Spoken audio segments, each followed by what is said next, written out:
मयूरभंज जिलार कला और संस्कृतिर एक स्वतंत्र परिचय रही आउ सही कला संस्कृति साहित्य वेशभूषा खाद्य रुचिर विकास सहित प्रचार प्रसार पर एक अभिनव प्रयास होछि मयूरभंज महोत्सव।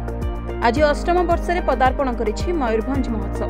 एही कार्यक्रम आज आरंभ होई डिसेम्बर 10 तारिख पर्यंत चलिब। एही परिप्रेक्षी में प्रतिवर्ष भली जिला तथा राज्यर विभिन्न कलाकार मानक नहीं पारंपरिक नृत्य गीतर ताले ताले स्थानीय जगन्नाथ मंदिर ठारू छौपड़िया पर्यंत आयोजित होइतिला कार्निभाल शो। एही उत्सव को सरस सुंदर करबा पई जिलापाल प्रथम संध्यारे मुख्य अतिथि भाव जोगदे उद्घाटन करिसेंती। तेबे 10 दिन धरी बारिपदार ऐतिहासिक छौपड़िया अनुष्ठित हेबो एही महोत्सव।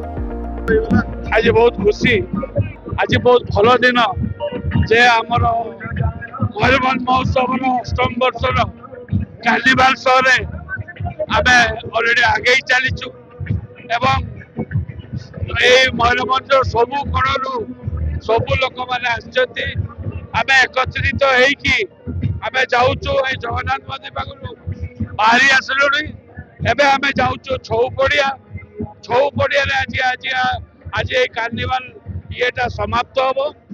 काली ठारू 1 तारिख रु 10 तारिख पर्यंत हमर कल्चरल प्रोग्राम तेणु ए कल्चरल प्रोग्राम रे आपण मानकु बहुत बहुत अनुरोध रहिला आपण माने आसतु काहेकि एटा आमर उत्सव, एटा आमर मयूरभंज